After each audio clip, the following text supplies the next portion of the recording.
Hello everyone, एक बार फिर स्वागत है आप सभी का अपने यूट्यूब चैनल पर। तो फ्रेंड, जैसा कि आप थंबनेल पे देख ही चुके हो, आज की इस वीडियो में हम डिस्कस करेंगे हिस्ट्री के कुछ इंपॉर्टेंट क्वेश्चन जो मैंने आपको आगामी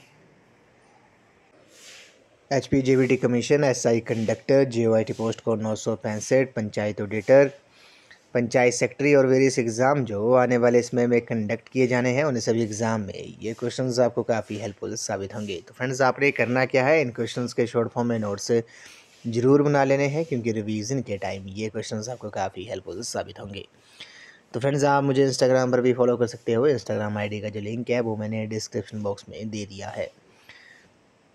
तो फ्रेंड्स, वीडियो को शुरू करने से पहले अगर आप चैनल पे पहली बार विजिट कर रहे हो तो चैनल को सब्सक्राइब भी जरूर कर दें और बेल आइकन प्रेस करना ना भूलें। ऑल नोटिफिकेशन ऑन कर दें ताकि मेरे आने वाली हर वीडियो की नोटिफिकेशन आपको मिलती रहे।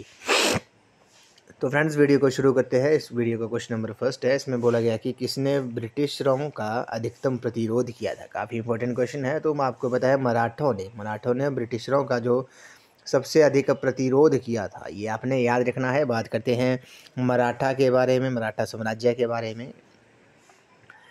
मराठा, तो आपको बताया शिवाजी का जो जन्म था वे 1627 ईस्वी को पूना के निकट शिवनेर के दुर्ग में हुआ था। उनके पिताजी का नाम शाहजी भोंसले था और माता का नाम जीजाबाई था।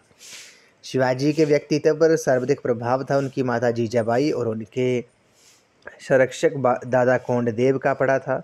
शिवाजी के जो आध्यात्मिक गुरु थे वे समर्थ दास थे, ये भी आपने याद रखना है। शिवाजी ने 1656 में, कब 1656 में रायगढ़ को अपनी राजधानी बनाया था। अगले प्रश्न में चलते हैं। इसमें बोला गया कि पेशवा जो है वो संबंधित है। तो पेशवा जो है वो संबंधित किससे है? पेशवा जो है वो मराठों से संबंधित है, ये आपने याद रखना है। इंपॉर्टेंट क्वेश्चन है, कई बार एग्जाम में क्वेश्चन पूछा गया है। आपको पता होगा बालाजी विश्वनाथ जो थे वो 1713 ईस्वी में प्रथम पेशवा बने थे। 1713 ईस्वी में कौन? बालाजी विश्वनाथ जो थे वो पहले पेशवा बने थे, ये भी आपने याद रखना है। बाजीराव प्रथम 20 वर्ष की अल्पायु में 1720 ईस्वी में पेशवा बना था, ये भी आपने याद रखना है। इंपॉर्टेंट क्वेश्चन है, कई बार एग्जाम में पूछा गया है।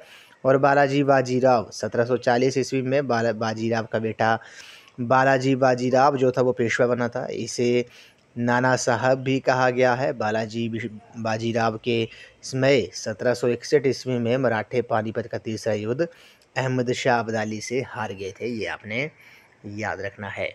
अगले प्रश्न में चलते हैं। पुरंदर की संधि 1665 ईस्वी में हुई थी। किसके बीच हुई थी? तो पुरंदर की जो संधि थी वे मुगलों और मराठों के बीच हुई थी। किनके बीच? मुगलों और मराठों के बीच हुई थी, ये आपने याद रखना है। औरंगजेब ने 1665 ईस्वी में राजा जय सिंह को शिवाजी से लड़ने के लिए भेजा था। राजा जय सिंह ने शिवाजी को पुरंदर की संधि करने पर विवश कर दिया था, ये आपने याद रखना है। और शिवाजी को 1666 ईस्वी में उनके पुत्र शुंभाजी के साथ आगरा में नज़रबंद भी किया गया, परंतु वे वहाँ से भाग निकले थे, तो ये आपने याद रखना है। पुरंदर की जो संधि थी वो 1665 में मुगलों और मराठों के बीच हुई थी। अगले प्रश्न में चलते हैं। इसमें आपने बढ़ते हुए क्रम में बताना है। तो सबसे पहले आपको पता शिवाजी आए थे, उसके बाद संभाजी, उसके बाद राजा राम, ताराबाई और शाहू, ये आपने क्रम जो है वो आपने याद रखना है। बात करते हैं शिवाजी के बारे में, एक एक करके सबसे डिटेल में डिस्कस करते हैं। शिवाजी के बारे में बात करते हैं। शिवाजी का जन्म 1627 ईस्वी को पूना के निकट शिवनेर के दुर्ग में हुआ था। उनके पिताजी का नाम शाहजी भोंसले था और माता का नाम जीजाबाई था, ये आपने याद रखना है। शिवाजी ने 1656 में रायगढ़ को अपनी राजधानी बनाया था, ये भी आपको पता होना चाहिए। बात करते हैं संभाजी के बारे में। तो संभाजी के बारे में बात करते हैं। शिवाजी की मृत्यु के बाद उनके दो पुत्रों संभाजी और राजा राम के मध्य उत्तराधिकार का विवाद खड़ा हो गया था। संभाजी 20 जुलाई 1680 को सिंहासन पर बैठा था। अब बात करते हैं राजा राम के बारे में। तो राजा राम का राज्याभिषेक जो था वो 1689 में, कब? 1689 में इनका राज्याभिषेक हुआ था, ये आपने याद रखना है। तो इसके बाद बात करते हैं ताराबाई के बारे में। बात करते हैं। राजा राम की मृत्यु के बाद उनकी पत्नी ताराबाई ने अपने 4 वर्ष के पुत्र शिवाजी द्वितीय को गद्दी पर बैठाया और मुगलों से संघर्ष जारी रखा। ताराबाई ने रायगढ़, सतारा और सिंहगढ़ किलों को मुगलों से जीत लिया था, ये अभी आपने याद रखना है। और लास्ट में बात करते हैं शाहू के बारे में। तो 1707 में शाहू और ताराबाई के मध्य खेड़ा का युद्ध हुआ था, जिसमें बालाजी विश्वनाथ की मदद से शाहू की विजय हुई थी। शाहू ने 1708 ईस्वी में सतारा पर अधिकार कर लिया। इस प्रकार शक्ति के दो केंद्र बने, एक सतारा यानी कि शाहू और दूसरा कोल्हापुर ताराबाई। इन दोनों के मध्य शत्रुता का जो अंत था वो 1731 ईस्वी में वारना की संधि के द्वारा हुआ था, ये भी आपने याद रखना है। तो ये अपने क्रम जो है वो आपने याद रखना है, एग्ज़ाम में कई बार पूछा गया है। अगले प्रश्न में चलते हैं, शिवाजी की जो मृत्यु थी वे कब हुई थी? तो शिवाजी की जो मृत्यु थी वो 1680 ईस्वी में हुई थी। कब हुई थी शिवाजी की मृत्यु जो थी वो 1680 में हुई थी। 1674 में शिवाजी ने रायगढ़ के दुर्ग में महाराष्ट्र के स्वतंत्र शासक के रूप में अपना राज्याभिषेक कराया था और छत्रपति की उपाधि ग्रहण की थी। शिवाजी के प्रशासन की जो मुख्य विशेषता थी वे अष्टप्रधान यानी कि उसके 8 प्रमुख मंत्री थे, ये भी आपने याद रखना है। अगले प्रश्न में चलते हैं, शिवाजी की माता का क्या नाम था? तो शिवाजी की माता का नाम जीजाबाई था, ये आपने याद रखना है। और पिताजी का नाम क्या था? शाहजी भोंसले था, ये भी आपने नोट डाउन कर लेना है। शिवाजी के पिता का नाम क्या था? शाहजी भोंसले था, ये आपने नोट डाउन कर लेना है। अगले प्रश्न में चलते हैं, दक्कन का वे कौन मुगल था जिसे शिवाजी ने उनकी छावनी में आक्रमण कर घायल किया था? तो दक्कन का वे कौन मुगल था जिसे शिवाजी ने उसकी छावनी में आक्रमण कर घायल किया था? तो शाइस्ता खान, ये आपने याद रखना है। शाइस्ता खान जो था वो मुगल था जिसे शिवाजी ने उसकी छावनी में आक्रमण कर घायल किया था। अगले प्रश्न में चलते हैं, पानीपत का तीसरा युद्ध किसके बीच हुआ था? तो पानीपत का जो तीसरा युद्ध था वो अहमद शाह अब्दाली और मराठों के बीच हुआ था, ये आपने याद रखना है। अफ़गान और मराठों के बीच हुआ था। कब हुआ था? 1761 में हुआ था। और इसमें जो जीत हुई थी, विजय हुई थी, वो अहमद शाह अब्दाली की विजयी हुई थी और मराठे जो थे वो इस युद्ध को हार गए थे, ये आपने याद रखना है।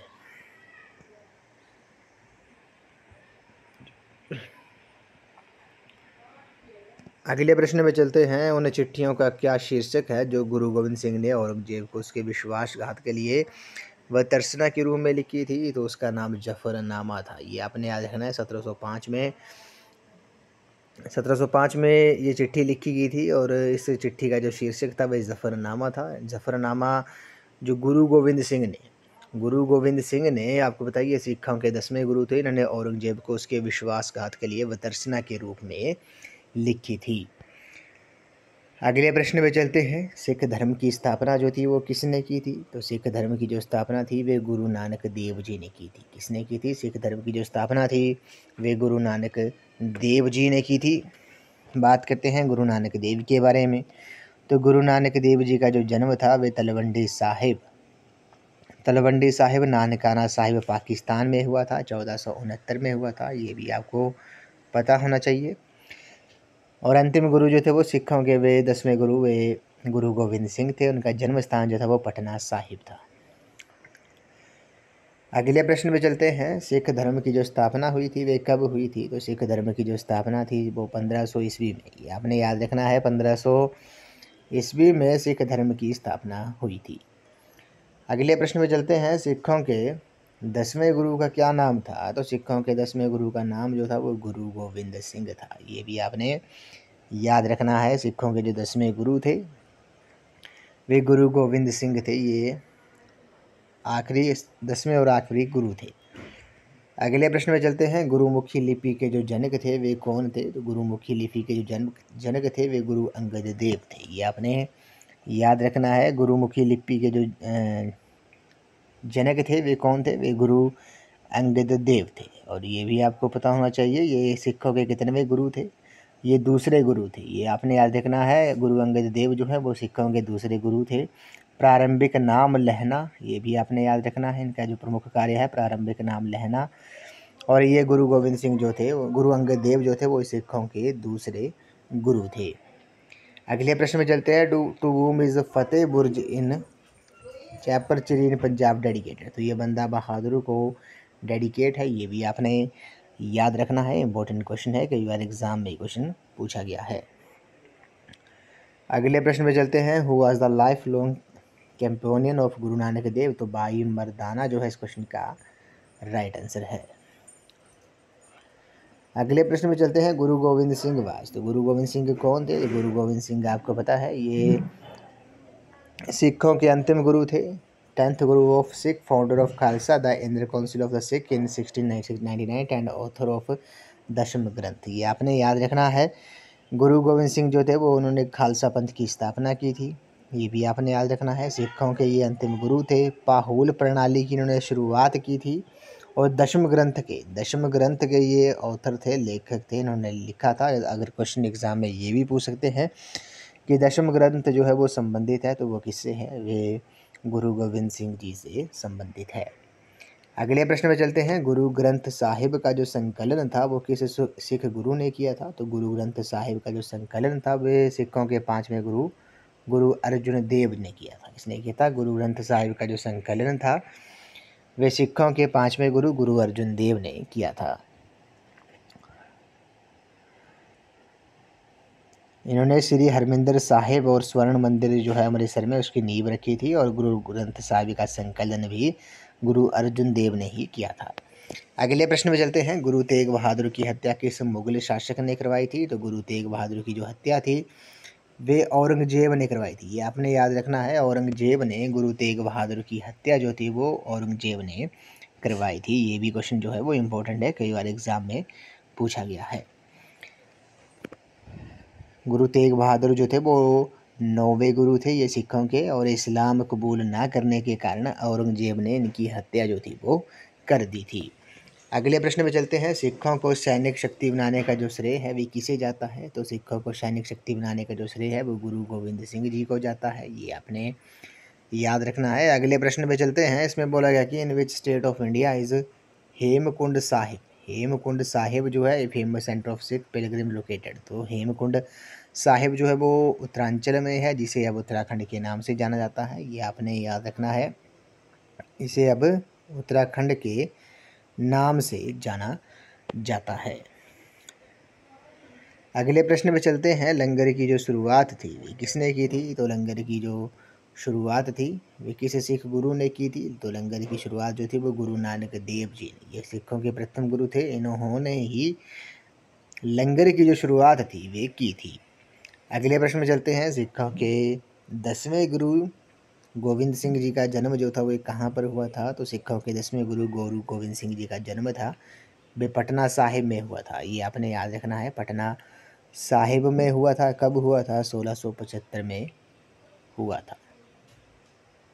1675 में इनका जन्म हुआ था। अगले प्रश्न में चलते हैं। विच of the Guru Gobind disciples was born with the name of Lakshman Das? तो इस क्वेश्चन का जो राइट आंसर है वे आपका बाबा बंदा सिंह बहादुर जो है इस क्वेश्चन का राइट आंसर है। अगले प्रश्न में चलते हैं। सिखों के किस गुरु ने अमृतसर के स्वर्ण मंदिर हरमिंदर साहब का जो निर्माण था वे किसने करवाया था? इंपॉर्टेंट क्वेश्चन है। इस क्वेश्चन का जो राइट आंसर है वे आपका गुरु अर्जुन देव, ये सिखों के 5वें गुरु थे। इन्होंने अमृतसर के स्वर्ण मंदिर हरमिंदर साहिब का भी कहते हैं इसको, इसका निर्माण था उन्होंने करवाया था। नेक्स्ट क्वेश्चन पे चलते हैं। इसमें बोला गया खालसा पंथ की जो स्थापना थी वे किसने की थी? तो खालसा पंथ की जो स्थापना थी वे गुरु गोविंद सिंह जी ने की थी, और कब की थी? 13 अप्रैल 1699 को। 13 अप्रैल 1699 को खालसा पंथ की जो स्थापना थी वे गुरु गोविंद सिंह जी ने की थी। अगले प्रश्न में चलते हैं। सिखों के किस गुरु को कुक्का लोगों ने सिखों का सच्चा गुरु माना था? इंपॉर्टेंट क्वेश्चन है। तो सिखों के किस गुरु को कुक्का लोगों ने सिखों का सच्चा गुरु माना था? तो गुरु गोविंद सिंह जी, आपने याद रखना है। गुरु गोविंद सिंह जी को कुक्का लोगों ने सिखों का सच्चा गुरु माना था। अगले प्रश्न में चलते हैं। नांदेड़ 1708 में गए थे गुरु गोविंद सिंह जी। नांदेड़ जाने से पहले गुरु गोविंद सिंह ने सिखों को कितनी मिसलों में बांटा था? तो नांदेड़ जाने से पहले गुरु गोविंद सिंह ने सिखों को 12 मिसलों में बांटा था, ये आपने याद रखना है। और वो कब गए थे? 1708 में गए थे, ये भी आपने याद रखना है। अगले प्रश्न में चलते हैं। गुरु नानक देव का जन्म जो था वो कब और कहाँ हुआ था? तो गुरु नानक देव ये सिख धर्म के संस्थापक थे। इनका जन्म जो था वो 1469 में ननकाना साहिब में हुआ था। ये भी आपने तलवंडी साहिब ननकाना साहिब में हुआ था, जो पाकिस्तान में स्थित है। ये आपने याद रखना है। उसी तरह आपसे क्वेश्चन पूछ सकते हैं कि दमदमा साहिब गुरुद्वारा जो है वो किसकी स्मृति में बनवाया गया था? तो ये गुरु गोविंद सिंह की स्मृति में बनाया गया था। सिखों के किस गुरु को जहांगीर ने कारागार में डाला परंतु बाद में मुक्त कर दिया? वे गुरु हरगोविंद सिंह को। सिख धर्म का प्रसिद्ध आदि ग्रंथ जो है वो किसने लिखा था? तो सिख धर्म का जो प्रसिद्ध आदि ग्रंथ है वे गुरु अर्जुन देव ने लिखा है। कौन से सिख गुरु ने जफरनामा पत्र एक मुगल शासक को लिखा था? तो वे गुरु गोविंद सिंह ने लिखा था। सिख धर्म के गुरु जो तलवार व कलम दोनों के धनी थे वे कौन थे? वे गुरु गोविंद सिंह थे। गुरु गोविंद सिंह सिखों के कौन से गुरु थे? ये 10वें गुरु थे। गुरु नानक देव जी के जो उत्तराधिकारी थे वे कौन थे? वे गुरु अंगद देव थे। किस सिख गुरु ने अमृतसर शहर की स्थापना की थी? वो गुरु रामदास ने की थी। ये आपने याद रखना है। और रणजीत सिंह जो थे वो किस सिख मिसल से संबंधित थे? तो वो शुक्र चकिया से। ये आपने याद रखना है। एक बार हमें थोड़ा इन सिखों के जो 10 गुरु हुए थे उनके बारे में थोड़ा हम डिस्कस कर लेते हैं। सबसे पहले बात करते हैं गुरु नानक देव जी के बारे में।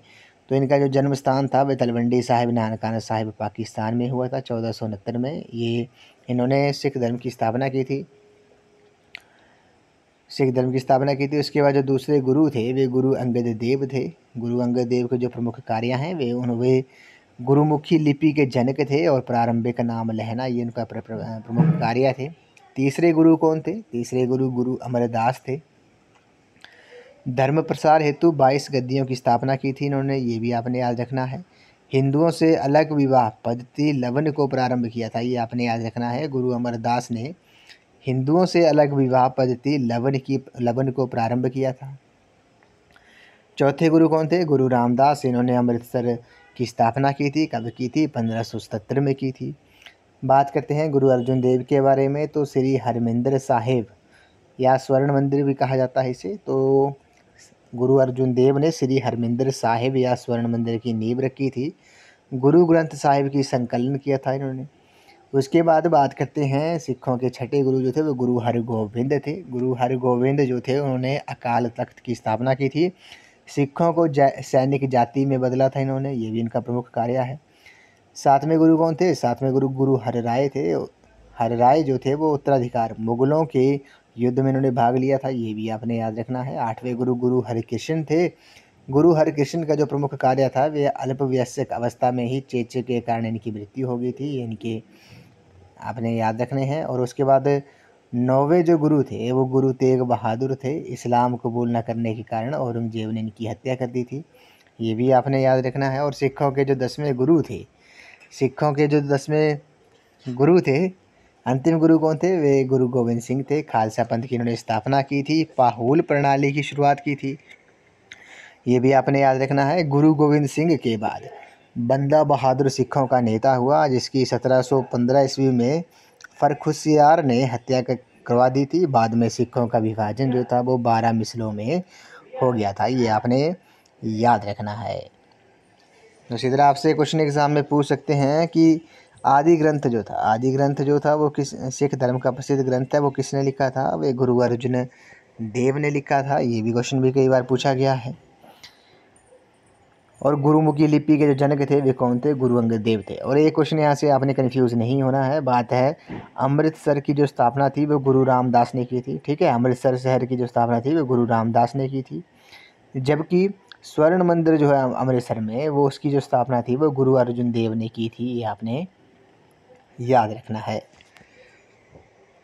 तो फ्रेंड्स आज की इस वीडियो में बस इतना ही। आज हमने हिस्ट्री के कुछ इंपॉर्टेंट क्वेश्चन डिस्कस किए जो मैंने आपको आगामी HPJVT commission SI conductor JOT post को 965 पंचायत ऑडिटर पटवारी पंचायत सेक्रेटरी और वेरियस एग्ज़ाम अकाउंटेंट और जितने भी एग्ज़ाम कंडक्ट किए जाने हैं उन सभी एग्ज़ाम में ये क्वेश्चंस आपको काफ़ी हेल्पफुल साबित होंगी। तो फ्रेंड्स आपने करना क्या है, इन क्वेश्चंस के शॉर्ट फॉर्म में नोट से ज़रूर बना लेने हैं क्योंकि रिवीजन के टाइम ये क्वेश्चंस आपको काफ़ी हेल्पफुल साबित होंगी।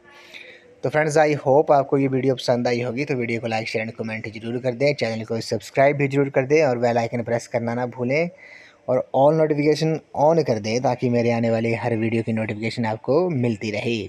तो फ्रेंड्स, आप मुझे इंस्टाग्राम पर भी फॉलो कर सकते हो। इंस्टाग्राम आईडी का जो लिंक है वो मैंने डिस्क्रिप्शन बॉक्स में दे दिया है। तो आज की इस वीडियो में बस इतना ही। तो थैंक यू फ्रेंड्स।